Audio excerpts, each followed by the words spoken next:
Hey guys, I'm your host, Tara A. Devlin, and welcome to this week's episode of Kowabana, true Japanese scary stories from around the internet. My latest book, Kowabana Volume 12, is now out. Collecting even more of your favourite stories from the show, you can find creepy ghosts, abandoned buildings, haunted shrines, fascinating monsters, and much, much more. You can find that on Amazon right now and help support the show at the same time.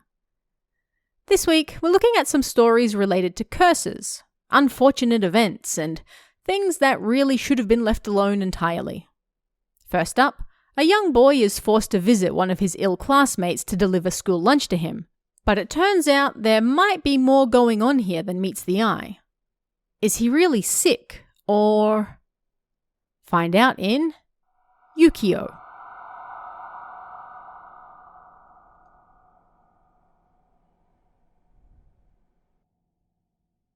When I was in elementary school, a boy by the name of Yukio, I don't know what kanji he used for his name, transferred to our class.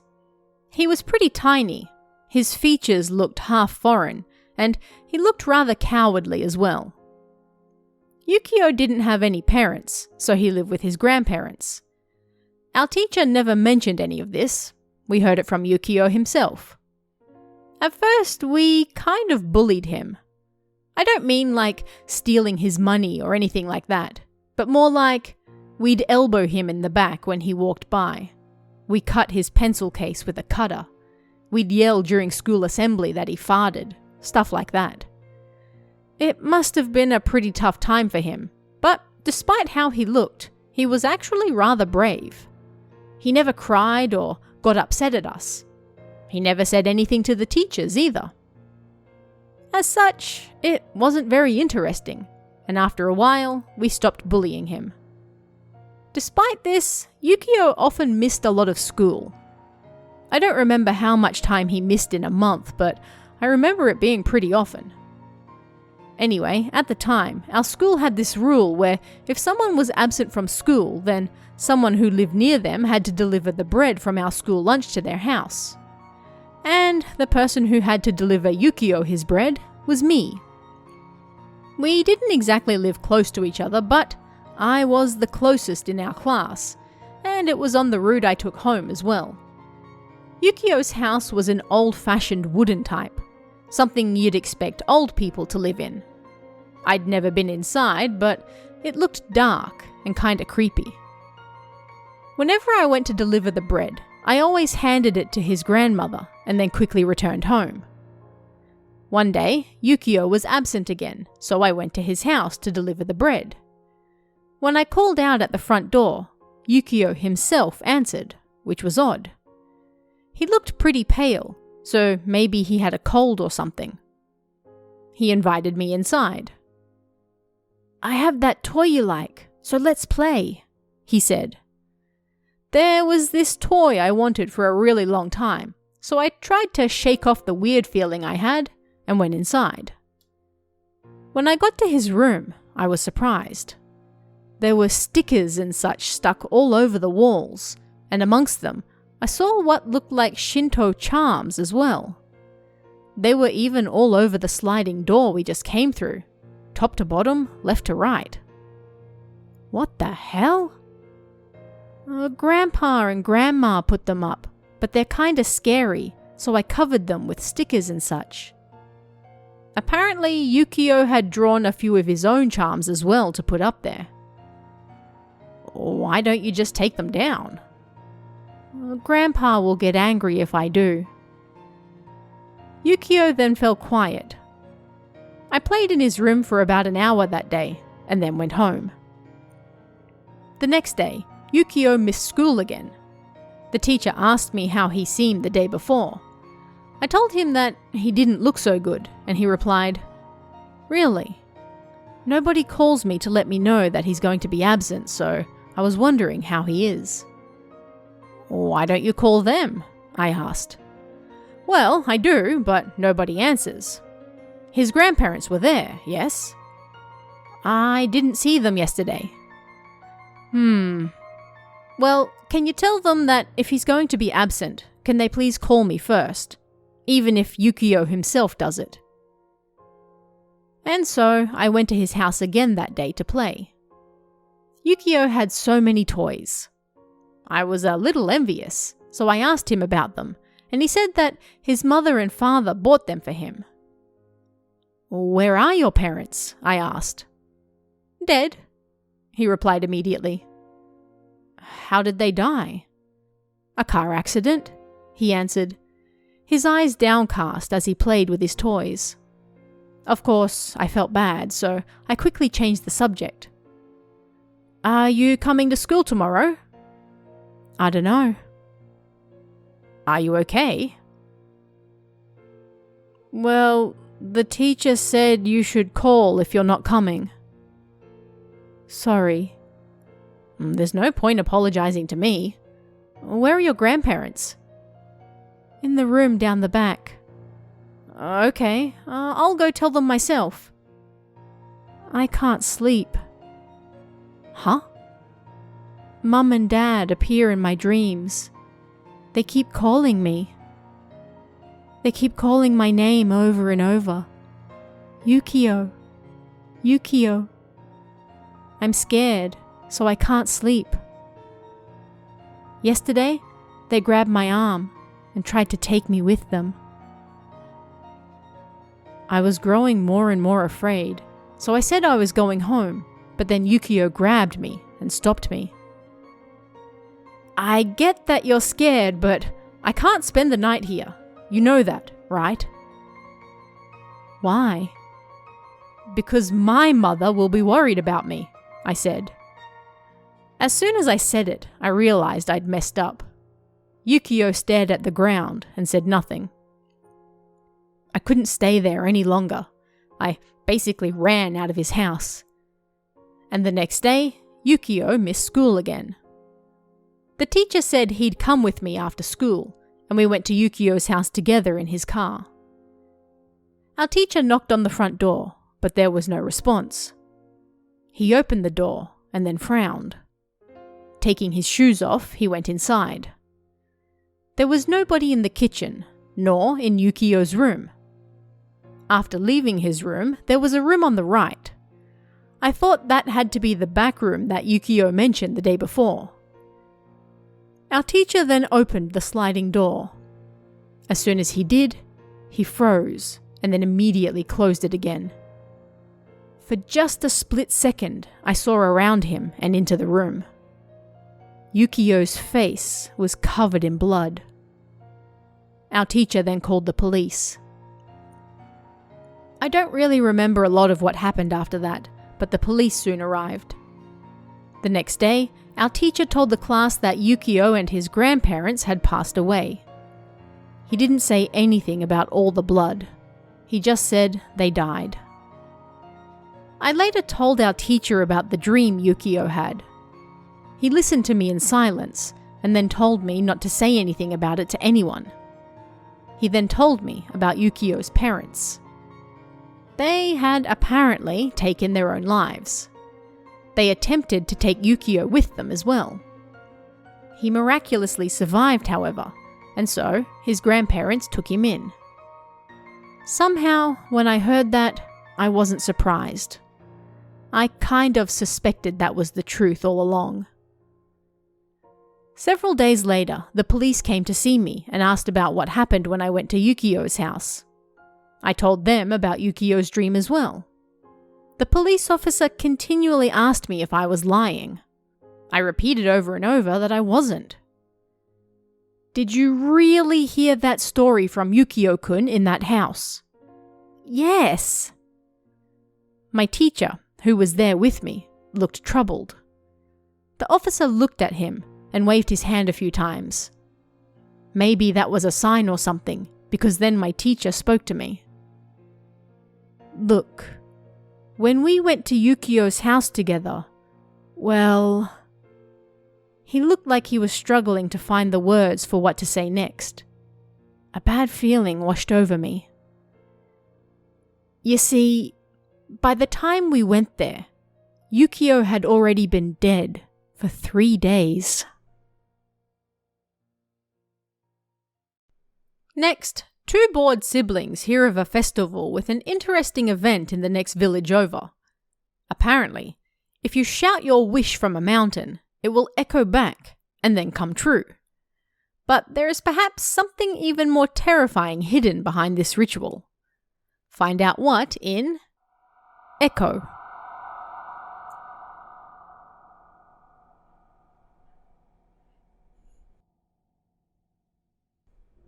It was summer, and I think I was in the upper grades of elementary school at the time.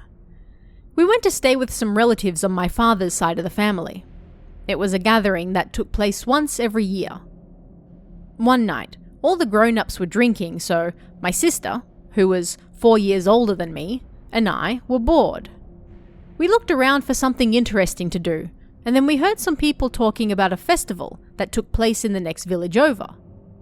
Well, we had no choice but to go, so I grabbed one of my uncles, a non-drinker, and forced him to drive us there. According to him, this festival was called the Echo Festival.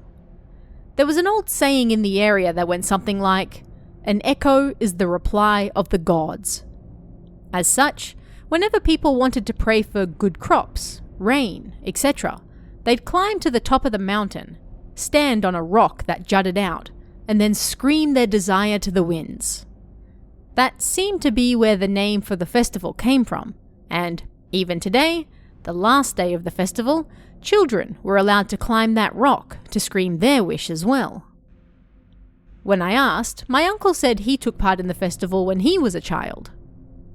"What did you scream?" my sister asked as we drove over. "I'd like to be smarter," he said with a laugh. My sister and I burst out laughing as well. As we were going by car, it didn't take us long to arrive. The village where the festival was being held was also located high up the mountain, but the festival itself was being held even further up the mountain, in an area by the dam. By the time we got there, the festival had already started. There was a stage in the center of the festival grounds, and there were numerous lanterns and stalls surrounding it. I thought it would be a small countryside festival, but there were a lot more people than I expected. I promised my uncle we'd be back in 2 hours, and asked him for a little spending money as well. Then, my sister and I disappeared into the crowd. First thing we did was buy some cotton candy and fried squid. Why does festival food always taste so good? Once I'd satisfied my hunger, my sister said she wanted to check out the goldfish, so I joined her. I used to think that scooping fish meant helping them, like they were being held captive by bad guys and we had to help them get free. You are such an idiot. Shut up, I was just a kid. Anyway, one year I kept the broken net and the next year I fixed it with paper that wouldn't break. They stopped me before I had over 100 goldfish, but the look on the old man's face at the time was perfection. Not like I need to tell you at this point, but my sister was a little weird. No, not just a little. I looked up at the man running the goldfish stand and he was looking at us with a stern look on his face. Thinking the situation might turn bad, I scooped 2 or 3 fish and then deliberately failed, showing the man running the stand my broken net. Meanwhile, my sister caught about 30 or so. She put 2 of them in a bag and named them Red and Black. I didn't take any. And so, for 20 minutes or so, my sister and I enjoyed the festival. I think we'd been there for about an hour when we suddenly heard a voice over some loudspeakers. "It's now time, so children, please gather at the meeting place." That was the signal for all the children in the area to start moving. Seemed that event my uncle mentioned was about to begin. My sister and I looked at each other. "What do you want to do?" "I mean, we kind of have to go. It sounds fun." I knew she'd say that. When we got there, they gave us a card with a number on it. Everyone was then divided into groups, depending on the number they had. Most of the children there were boys around elementary school age, and there were a few more around my sister's age who were probably there as their guardians. My sister and I ended up in the same group. But having said that, I wondered what the point to the groups was anyway. We were all climbing the mountain at the same time. Looking back on it now, they were probably thinking of the older kids who had to look after the younger ones and trying to make it easier for them. From the public square next to the dam, we all walked up the narrow mountain path in single file. A few of the older guys in the line were holding lanterns, so it wasn't terribly dark, but as soon as we stepped away from the light of the festival, the night atmosphere on the mountain got creepier. At some point, I'd grabbed the hem of my sister's shirt without even realizing it. Nobody made a sound.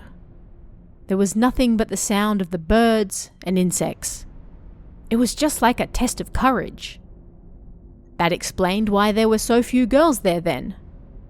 The only girls that would come to something like this were either weirdos or extremely curious. One of those weirdos was walking completely in silence right in front of me. The path was so steep and long that inwardly I grumbled. And just when I thought we'd reached a rather high point, we stopped and the area before us opened up. A large rock jutted out of the mountainside, and we seemed to be standing on it. The area was surrounded by a fence to prevent people falling. One of the guardians then explained what was about to happen. "From here, you go over to that point, and then you scream," he said. Everyone was to go in order of the numbers on our cards. That meant my sister and I were last. It was too dark to see properly, but past the rock appeared to be a valley or cliff or something. Further in the distance, we could see the black shadows of a mountain range.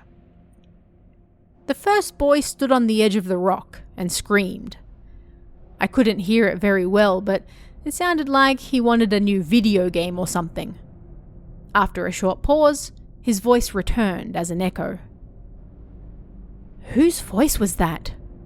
My sister muttered next to me. "Whose voice?"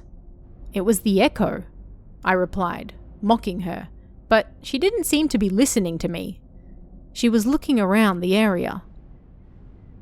The second and then third children then took their turns to scream. There was even one boy who screamed about his feelings for a girl. And all of the screams echoed back. "Yeah, I can definitely hear something." "No, who is it? Who?" And each time the echo came back, my sister acted a little weird.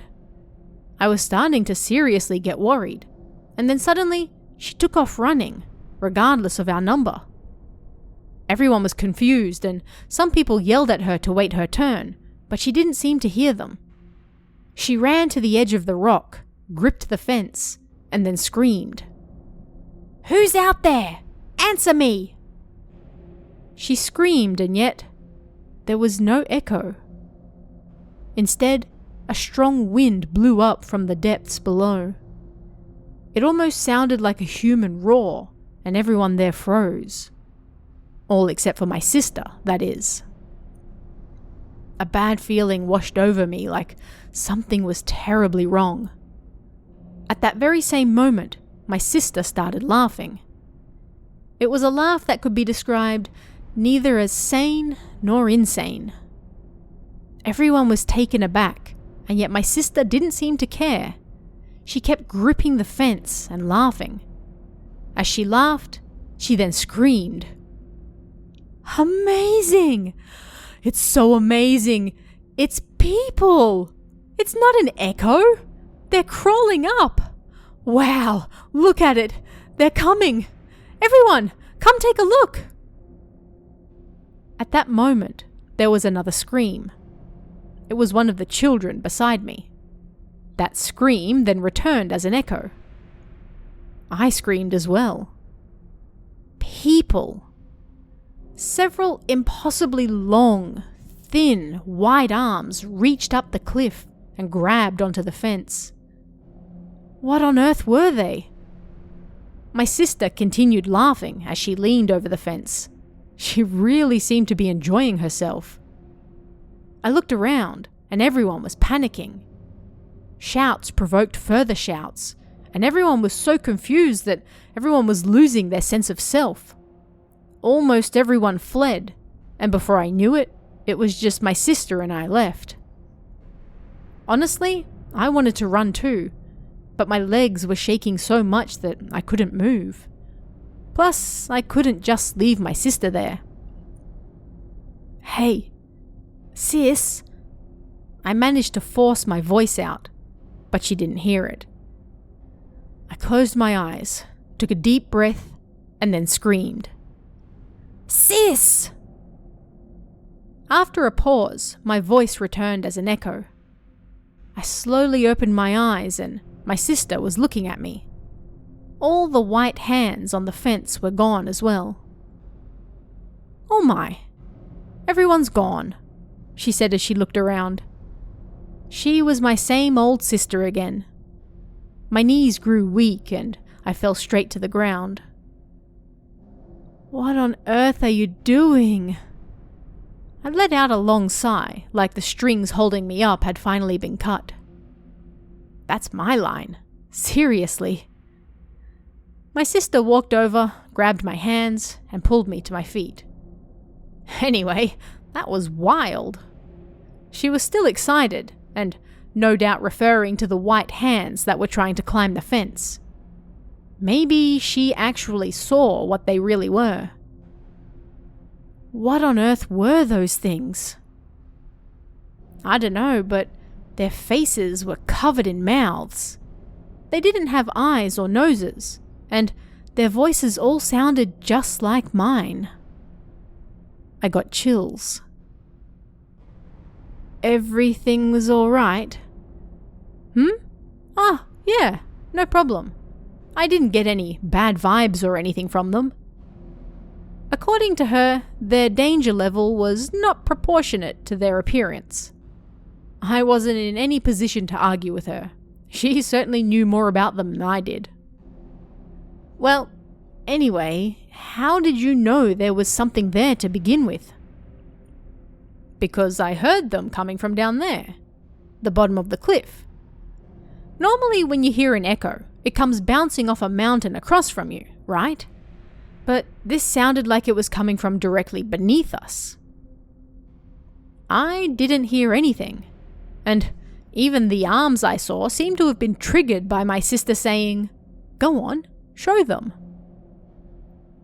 If what Uncle said is right, and that an echo is the reply of the gods, then that would mean those things were kami-sama. But there were so many of them. That would mean they were all kami-sama.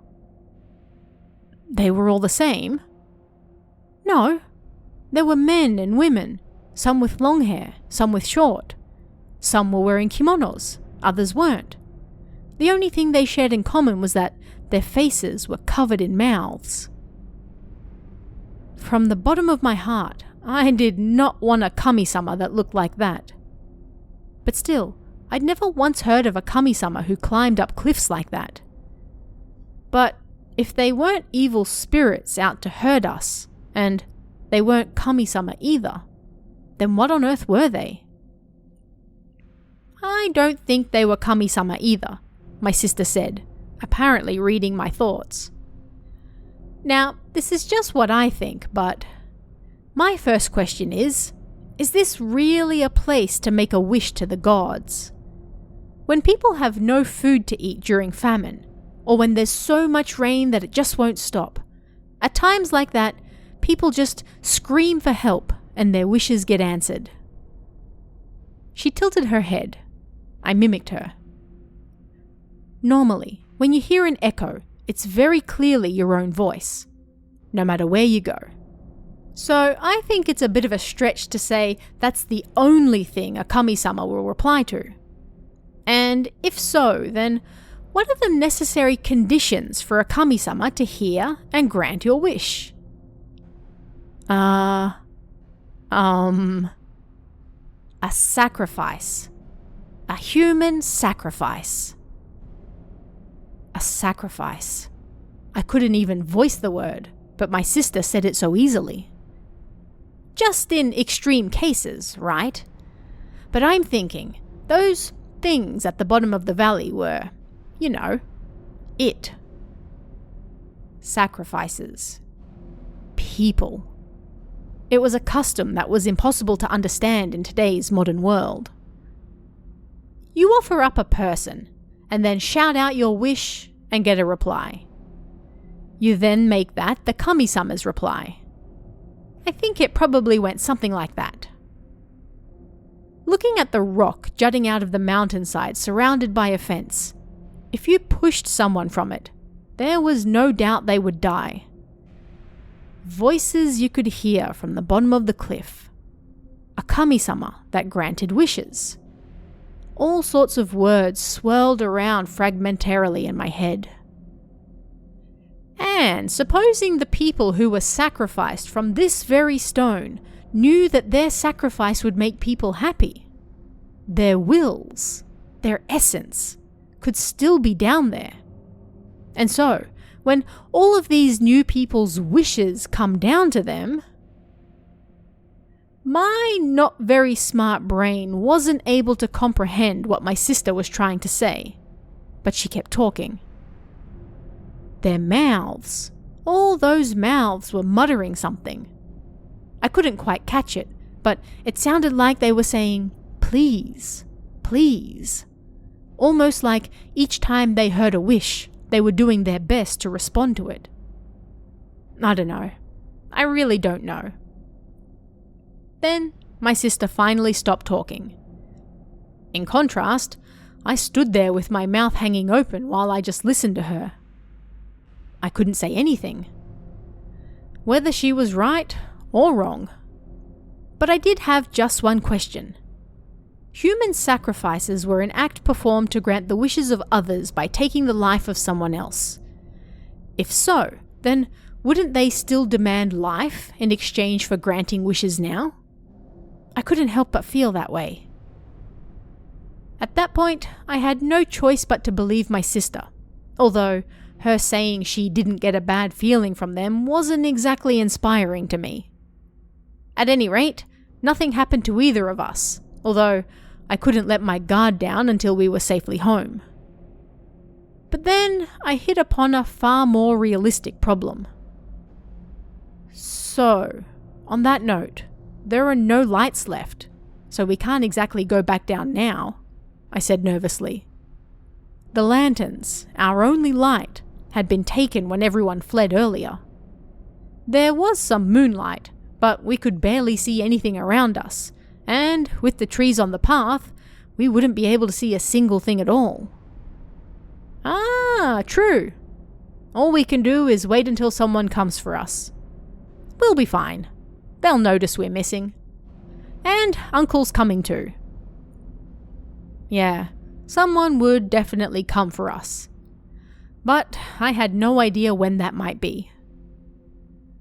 Uncle's probably gonna get mad at me for that though, my sister said with a laugh, pointing to the edge of the rock. If you're worried, why don't you stand over there and scream, "Please don't get angry at me." They'll grant your wish then. No, I don't think I will. At that moment, I heard a voice whisper by my ear. Don't do it. It was so close I could feel the person's breath. I jumped. No way. They weren't still near us, were they? I don't care whether you're an echo or something else, just leave me alone. My sister looked at me and laughed out loud. What on earth was up with her? At that very moment, I honestly found her kind of scary. After that, just as my sister said, some grown-ups found us and took us back to safety.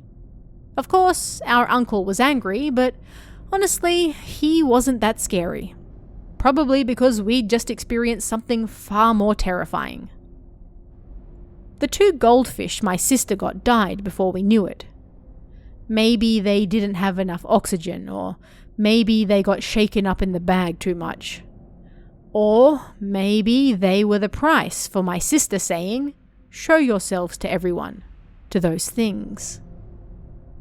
"I'm sorry I couldn't save you," she said to them, her shoulders slumped.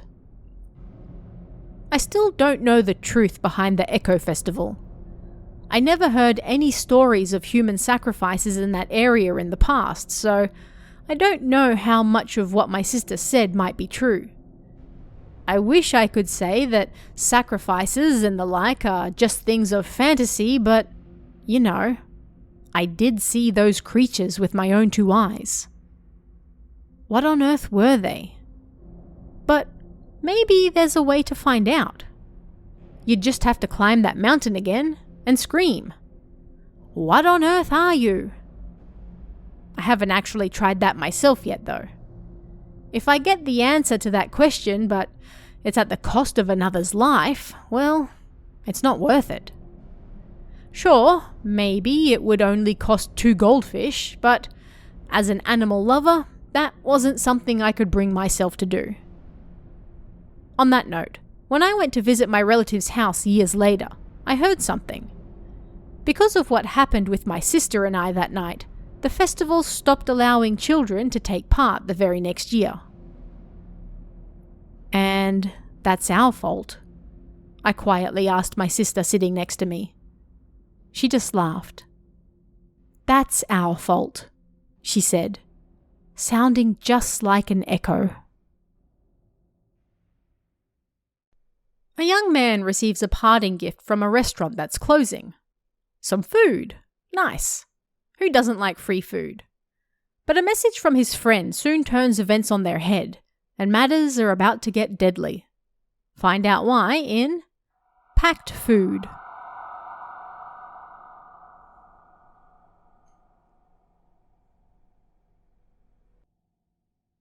I ate ramen at my local Chinese restaurant, but when I went to pay, the owner told me that was unnecessary. "Today's our last day, and you're our last customer. Thank you for coming. Here, this is a parting gift," he said, and then handed me 2 small packages of food. I didn't know what to say. "I'm sorry to hear that. Thank you very much for the food. It's much appreciated," I said, and then left the store. I looked inside, and it was packed full of gyoza, spring rolls, fried tofu and such. It was a bit too much for a single person to eat. Well, that was an interesting experience. I sure got lucky, I thought happily. I called my friend on the way home and told him about what happened. "Why don't you come over to my place and get some free Chinese food?" I said. But then he gave me a strange reply. "Did you eat anything from those boxes?" "I haven't." "All right, listen to me. Do not, under any circumstances, eat that food. And you mustn't go home either. Look, go to the convenience store in front of the station. I'll head over there and pick you up." "What the hell are you going on about?" "I'll explain later, but you should be safe around other people. Call me once you reach the convenience store." I was confused, but I did as he said anyway, and once I got there, I called him. "I'm here." "I'll be there in a minute. Did anyone follow you?" Are you okay?" That's my line. After that, I lost contact with him. He wouldn't answer his phone. I waited at the convenience store for around an hour, but he never appeared. You mustn't go home either. For some reason, I couldn't get what he said out of my head, so I went to an internet cafe until morning, and then I took the first train back to my parents' house. I'm still hanging out there even now. I spoke to some of my other friends, but they were unable to get in touch with him too. School's about to start again, so I'm kind of anxious to know what happened to him. As for the boxes of food, I threw them into the trash at the convenience store. Hi, it's the guy who posted about the Chinese restaurant. So, after the middle of September passed, it was getting more and more difficult to stay at my parents' house, So I returned to my apartment. I was eating a meal from the convenience store for dinner when my neighbor came over. It seemed they wanted to talk about something. "Is everything okay now?" they asked, and I was honestly shocked. Like, "Huh? How did you know?" But then they continued, shocking me again. "Some ruffians came around and were kicking the door and walls of your apartment throughout the night. I thought you were in trouble with the Yakuza over some debt or something. I didn't see you around here for a while either. But you're back now, so I'll stay out of it." As my neighbor went to leave, I stopped them. "When did all this happen?" Around the end of August, and last week or so, I think. Last week they were so persistent that I screamed I was going to call the police, and they quickly left." "Wait, you didn't know?" I nodded with a small, pained smile, and then my neighbor left. I left my apartment again right away. After that, I moved around a few different capsule hotels. It would be nice to go back to my parents' house again, but I'm honestly afraid I might bring some unknown disaster with me.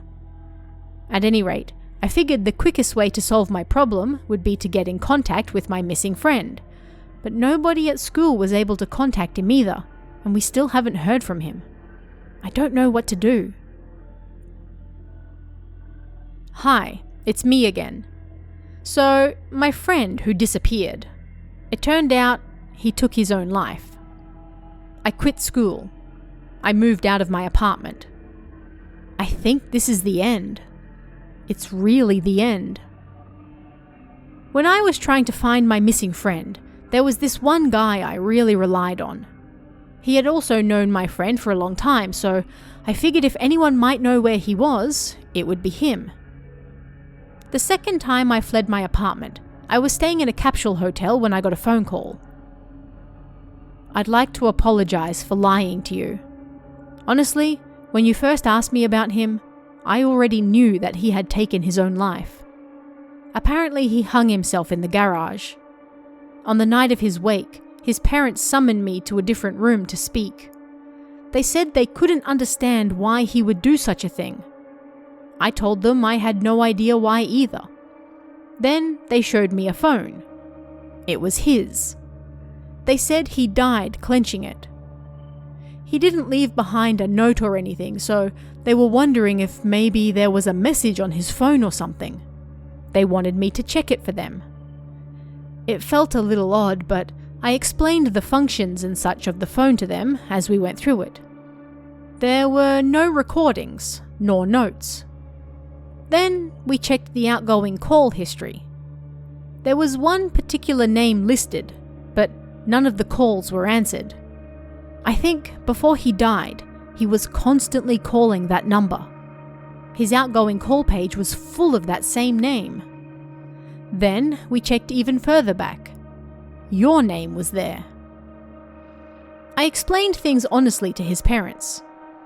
You called him, and after a brief conversation, he called that other person numerous times, but was unable to get through. Then he messed up.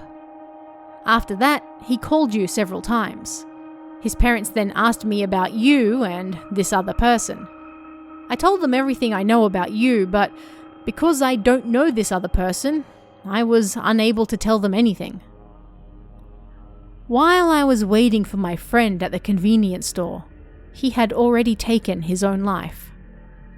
And the name of the person he tried calling over and over?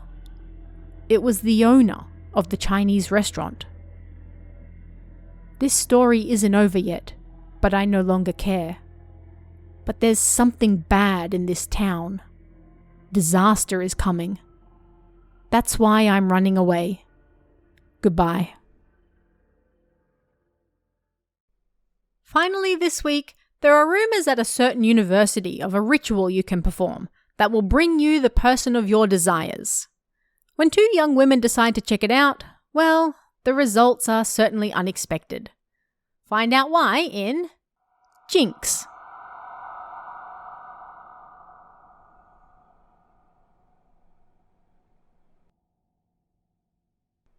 This is a terrifying experience I had at university. One day, I was in the refreshment space on campus. It was kind of like a restroom, but anyway, I was there with a friend, frantically working on a report that was due the following day. However, it ended up being even more complicated than I thought it would be, so my friend and I were the only ones left in the room. We got to chatting and, as these things often go, the subject turned to our love lives, and then my friend suddenly said something unexpected. One of the older students told me this, but apparently there's a Jinx where you can get literally any person you want. The word Jinx had a negative association in my mind, so I was a little confused, but at the same time, intrigued. A way you could get any person you wanted. I decided to hear her out. Do you know the Expression building near Building 7? The gymnastics club is there. Anyway, they say all you have to do is make a wish to the mannequins over there. I'd heard all sorts of rumours about our school, but this was the first time I'd heard this one. It sounded ridiculous to pray to a mannequin, but I got swept along with the mood, and so we decided to check it out together. The Expression building was the oldest on campus, and it looked like it might come tumbling down in an earthquake. When I looked at my friend, all the excitement from our previous chat was gone. She was silent as she stared at a room on the second floor. Naturally, I started to feel creeped out, but then my friend suddenly said, "Let's go," and quickly walked into the building. As I watched her walk in, something felt very wrong. As she climbed the stairs, I told her that I was scared and gonna go home. "Okay, see ya," she said simply, and continued on her way. I thought about waiting outside for her, but I didn't even want to be nearby, so I sent her a message saying that I was returning to the refreshment space. I waited 30 minutes for my friend to return, but she never did. She kinda always did her own thing, so maybe she went somewhere else after, I thought. "Where are you now?" I messaged her. I quickly got a reply. "It was no good. I can't convince them. Come over here right now and help me." The content of her message wasn't very clear. She didn't even say where she was. That strange message made me even more afraid. "Come back right now. I'm in the refreshment space," I sent back. Another reply. "I can't right now. It's going to take some convincing. I'm on the second floor of the Expression building, so come over right away." I was so scared that my entire body was trembling. What she was saying made sense, but there was clearly something not right. Maybe she was trying to scare me by playing a prank. But there was none of the usual mocking or banter. It was more akin to admin emails you might get from club members or work. Was my friend saying she needed help convincing the mannequins? "I have to go home now. Sorry. I'll see you tomorrow," I replied, and I tried not to think about it much more than that. I didn't get another message from her after that, but when I went to school the next day, my friend wasn't in one of the lectures she usually attended. Worried, I sent her a message. "Are you okay? What happened last night?" I soon got a reply. "I'm not feeling so well, so I'm resting at home, but I'm okay. Thanks for worrying about me." I was relieved that everything was okay, but then I got a second message in quick succession. "Actually, my boyfriend took his own life this morning, so I'm kinda busy with the police and stuff. You get me, yeah?" I managed to convince them.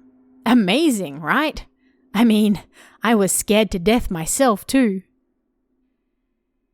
I never had anything to do with that friend again after that. A massive thank you and shout out to this week's Cummy tier members, Christina, Giovanni and S-. It's thanks to your support, along with everyone else, that I'm able to keep doing this show, so thank you very much. Don't forget to check out Kowabana Volume 12, out on Amazon right now. And check out our newly revamped merchandise store at kowabana.store. And if you'd like to chat about this week's stories, come and join us in the Kowabana Discord. You can find that link in the description or on kowabana.net. You can also check out our Patreon at patreon.com/TaraADevlin for exclusive bonus stories and extras, or our YouTube channel at youtube.com/KowabanaJapan for all sorts of Japanese horror you won't find anywhere else. Thanks guys, stay safe, and I'll see you again next time for even more Kowabana, true Japanese scary stories from around the internet. Want even more scary stories? Head over to kowabana.net for new translations every week. You can also join our Patreon for exclusive stories you won't find anywhere else. Head over to kowabana.net now.